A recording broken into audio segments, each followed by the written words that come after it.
All right, so here's another thought.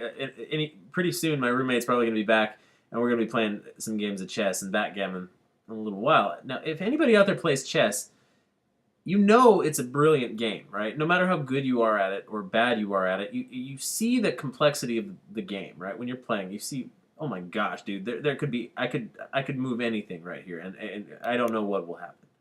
I mean, you can, if you're reasonably good, you can look and see what likely will happen or what you expect the other guy to do, but you never know for sure what he'll do unless it's just he has to do something, right? There are certain instances where you make a move and he only has one possible move. You could reach over and do it for him, except that's you don't do that.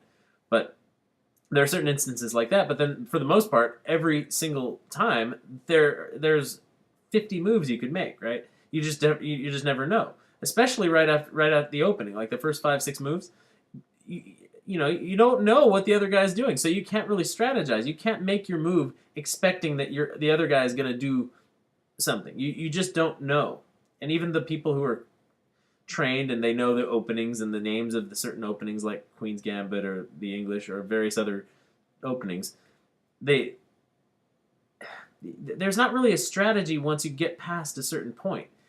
So you have to develop, the strategies inside the game. So you have to know how to protect every one of your pieces while at the same time attacking his most vital pieces or his weakest points, and all that while not going crazy. It's an incredible game. I mean, anybody, whoever designed chess, and you know what? For some reason, I've been playing it a long time, and I've never looked into who designed or who invented the game or the history behind it at all. I have no idea.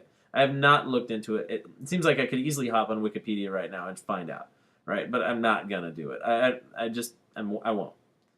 Plus, I don't have any internet connection right now. It's wireless in this house, and it goes down every night, like at 9. Just ugh. So when I'm trying to upload these damn videos, like it always gets interrupted. And the YouTube, when you're uploading a video, it doesn't tell you the progress of it. Like it doesn't say, "Oh, it's almost done" or anything like that. It just says uploading, right? It says the word there, uploading, and then it has the little timer that it shows, progress. But it doesn't actually tell you. It doesn't have like a bar that goes across showing you how much is left. And the other videos that you're uploading at the same time, it says queued. So I think, okay, when this one is done uploading, it'll switch to the next one. But sometimes when the internet goes down or gets interrupted, the upload doesn't automatically continue, but it says still uploading. So I could leave it there for a month; it'll stay uploading. I don't. I would not actually know for sure if it was uploading or not. There's not a way for me to tell that I can find. But what was I saying about the uploading the videos? Talking about girls in the other video. Shit. Okay. What is with losing your train of thought? I mean, okay, when you're talking about something, you're about to ask somebody a question and you totally forgot. Like, you just had a question, right? You go over to the person, I gotta ask you something, but I totally forgot what I was going to ask you. What is that all about? I mean, is that seriously? Is something wrong with my brain when that happens?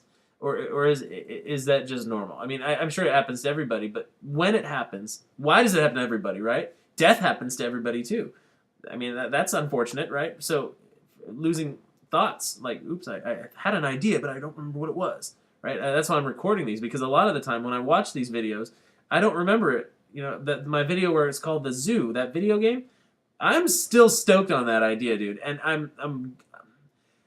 one of my roommates is telling me, dude, you should not put that out there for people to just take. That is an idea right there worth running with. That's $1 million idea, which $1 million is barely enough to buy a house nowadays. That's a $100 million idea right there. I'm thinking, well, I hope it is. If it is, then badass. At least I can. I'll see that game on the shelf one of these days and say, you see that right there? I invented that shit. I'm not taking away from whoever actually did steal the idea from me and then turned it into a multi-million-dollar enterprise. But I hope that if they did steal my idea from me, they at least send me a free copy.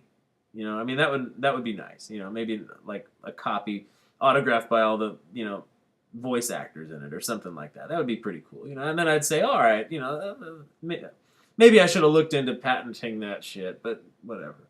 Right? I'll come up with another idea. So Oh yeah, I need to. I still, as I speak right now, whatever the title of my whole series of videos is, I don't know it. I am still trying to think of the series name. I had an idea in the past, and I changed it because I think I may have gotten in trouble for it. Plus, I ran across another video with the same title, and it wasn't anything like what I'm doing here, but it was spelled exactly the same, and I didn't want there to be any confusion. So I have to come up with a new title for this series. I want it to be a series because, for the most part, anything I'm talking about is either going to be me ranting and raving about something that occurred to me, or me with an idea about something, or me with a question for everybody. Please answer this because I don't get this. Why does this happen when these when somebody says this or that? Like I have the other video about checkers, and like when you ask somebody to play, if you play chess, and they say no, but I play checkers, and that's that everybody says. I'm not going to go into that again, but yeah. So this whole series is me just going off about certain things. I mean, I guess it's a video blog. I mean, I guess it's probably not different than a lot of people's video blogs, but maybe if I start spewing some honesty or some even some hate. I don't have any hate really for anything except stupidity and ignorance. But not to say that I'm not stupid when it comes to things and ignorant of things. I admit that I'm ignorant of the stock market and a lot of tax law and law in particular, I guess, and politics. I really know. Maybe I'll do another video about politics here.